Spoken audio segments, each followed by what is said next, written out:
بسم اللہ الرحمن الرحیم۔ اللهم صل على سيدنا ومولانا محمد افضل صلواتك بعدد معلوماتك وبارك وسلم وصل عليه۔ بسم اللہ الرحمن الرحیم۔ عزیز طلباء کرام، اللہ جل شانہ کے فضل و کرم سے ایک مرتبہ پھر جامع السنن الترمذی جلد ثانی ابواب الطب عن رسول اللہ صلی اللہ علیہ وسلم کے ایک اور درس کے ساتھ آپ کی خدمت میں حاضر ہونے کا موقع ملا۔ امید ہے کہ انشاءاللہ العزیز آپ سب خیر و عافیت کے ساتھ ہوں گے۔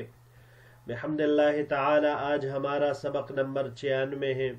تو بڑھتے ہیں اپنے سبق کی طرف۔ باب ما جاء فی الرقیۃ بالمعوذتین، یہ باب ہے معوذتین آخری دو صورتوں کو کہا جاتا ہے قل اعوذ برب الفلق اور قل اعوذ برب الناس، چونکہ ان دونوں کے شروع میں اعوذ آیا ہے، اللہ جل شانہ سے اس کی مدد طلب کرتے ہوئے پناہ مانگی گئی ہے تمام شرور سے، تو لہٰذا اس وجہ سے اس کا نام معوذتین رکھا گیا ہے۔ معوذتین انہیں کہا جاتا ہے، تو ان کے ذریعے سے دم کرنے کے بارے میں یہ روایت ہے۔ وبه قال حدثنا هشام بن يونس الكوفي قال حدثنا القاسم بن مالك المزني عن الجريري عن ابي نضرة عن ابي سعيد رضي الله تعالى عنه قال، ہمیں روایت کی ہشام ابن یونس کوفی نے، انہوں نے قاسم ابن مالک مزنی سے، انہوں نے جریری سے، انہوں نے ابو نضرہ سے، انہوں نے حضرت ابو سعید خدری رضی اللہ تعالی عنہ سے نقل کی ہے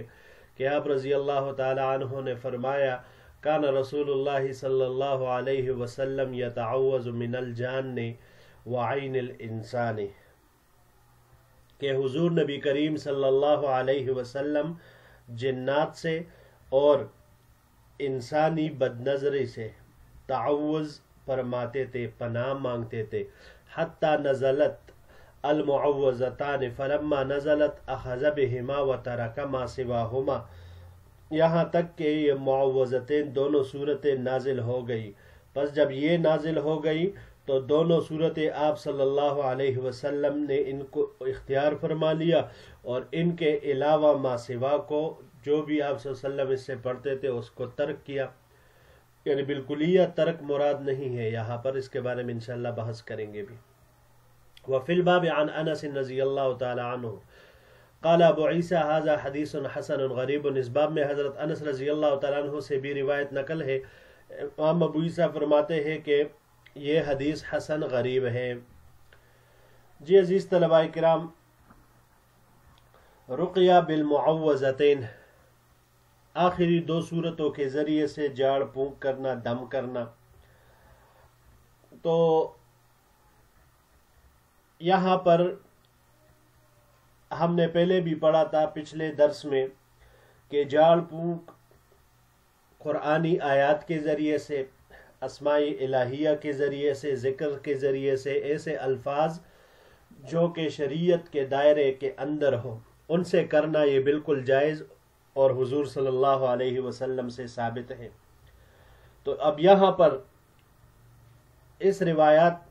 یہ روایت ہے، آگے باب آ رہی ہے انشاءاللہ، اور بھی چند ابواب ہیں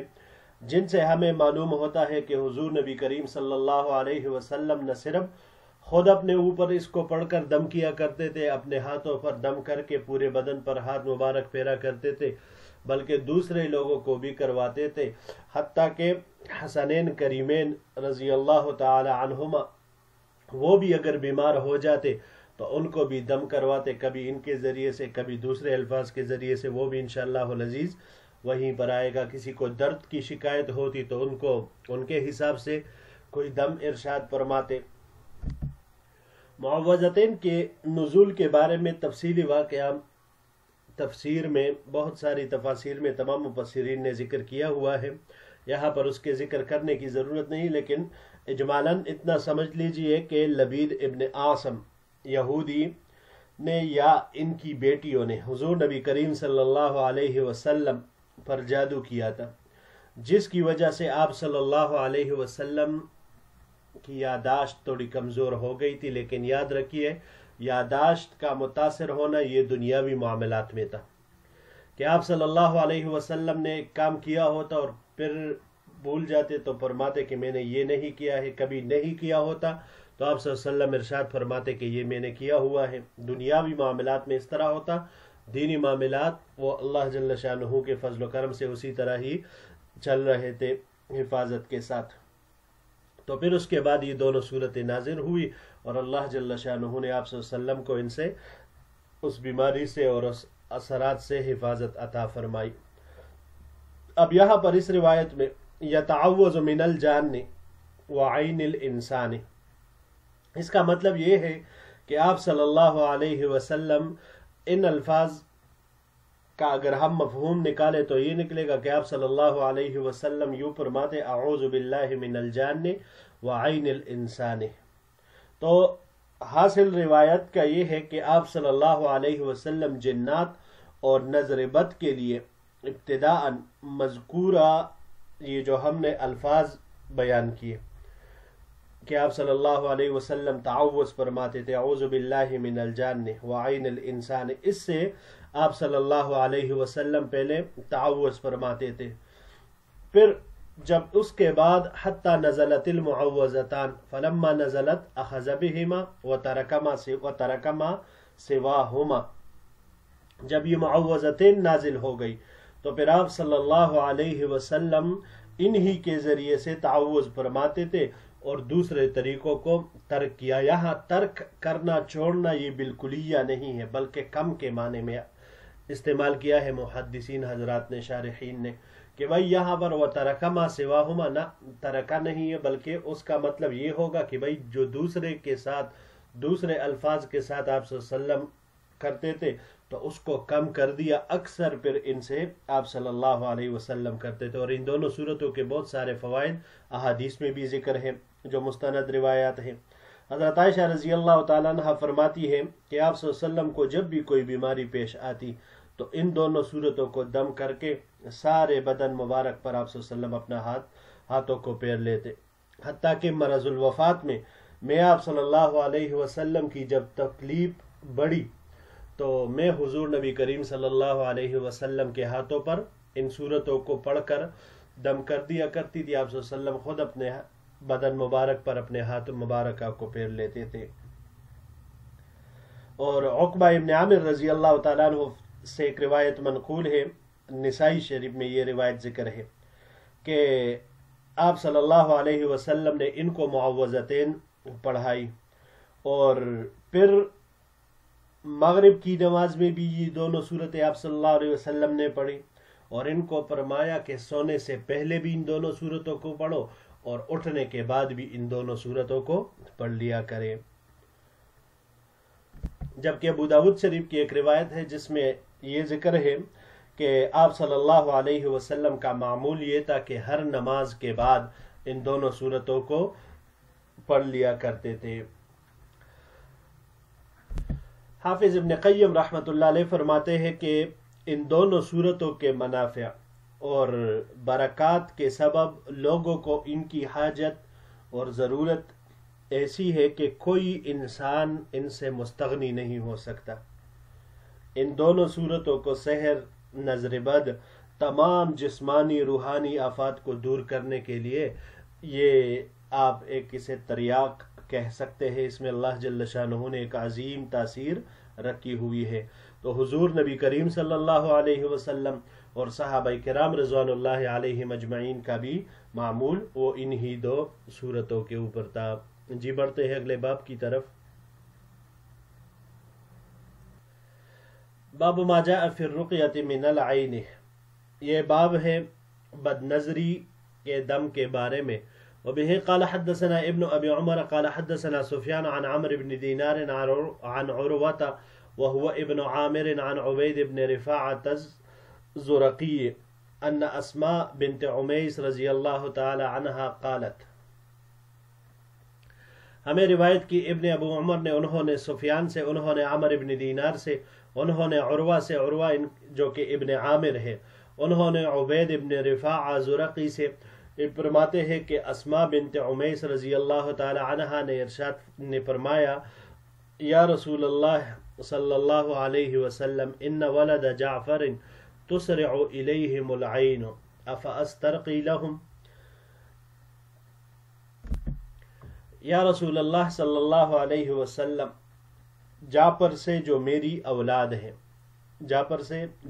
اولاد ہے تو ان کی طرف نظر بد جلدی اثر انداز ہو جاتی ہے،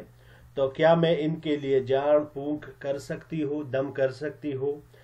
قال، تو حضور نبی کریم صلی اللہ علیہ وسلم نے ارشاد فرمایا نعم ہاں، فإنه لو كان شيء سابق القدر لسبقته العين، کیونکہ کوئی چیز اگر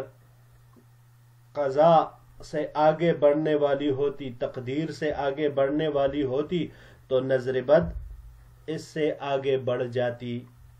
وفی الباب عن عمران بن حسین و بریدہ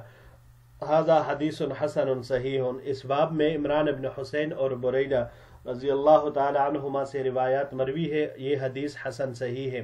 وقد روی هذا عن ایوب عن عمرو بن دینار عن عروة بن عامر عن عبید بن رفاعة عن اسماء بنت عمیس عن النبی صلی اللہ علیہ وسلم، اور کبھی اس کو روایت کیا گیا ہے تحقیق کے ساتھ ایوب سے، انہوں نے عمرو بن دینار سے، انہوں نے عروہ ابن عامر سے، انہوں نے عبید ابن رفاعہ سے، انہوں نے اسماء بنت عمیس سے، اور اسماء بنت عمیس رضی اللہ تعالیٰ عنہ نے حضور نبی کریم صلی اللہ علیہ وسلم سے، یعنی مذکورہ سند کے علاوہ اس کا سند ایک اس طرح بھی ہے۔ حدثنا بذلك الحسن بن علی الخلال قال حدثنا عبد الرزاق عن معمر عن ایوب بهذا، اور ہمیں اس کی روایت کی حسن ابن علی الخلال نے، انہوں نے عبد الرزاق سے، انہوں نے معمر سے، اور انہوں نے ایوب سے اسی پر۔ اگلی روایت کی طرف بڑھتے ہیں جی۔ وبه قال حدثنا محمود بن غيلان قال حدثنا عبد الرزاق ويعلى عن سفيان عن منصور عن المنهال بن عمرو عن سعيد بن جبير عن ابن عباس رضی اللہ تعالی عنہما قال، ہمیں روایت کی محمود بن غیلان نے، انہوں نے عبد الرزاق سے، اور یعلا انہوں نے سفیان سے، انہوں نے منصور سے، انہوں نے منہال ابن عمر سے، انہوں نے سعید ابن جبیر سے، انہوں نے عبداللہ ابن عباس رضی اللہ تعالی عنہما سے قال کہ عبداللہ ابن عباس رضی اللہ تعالی عنہما نے فرمایا کان رسول اللہ صلی اللہ علیہ وسلم یعوذ الحسن والحسین، کہ حضور نبی کریم صلی اللہ علیہ وسلم نے حضرت حسن اور حسین رضی اللہ تعالی عنہما ان پر دم کی، جاڑ پھونکی، یقول آپ صلی اللہ علیہ وسلم یہ کلمات فرماتے، اعیذکما بکلمات اللہ التامۃ من کل شیطان وہامۃ ومن کل عین لامۃ، ویقول ہکذا کان ابراہیم یعوذ اسحاق و اسماعیل، یعنی آپ صلی اللہ علیہ وسلم ان کلمات کے ساتھ ان دونوں حضرات حضرت حسن اور حسین رضی اللہ تعالی عنہما کو دم فرماتے، اور پھر فرماتے، آپ صلی اللہ علیہ وسلم ارشاد فرماتے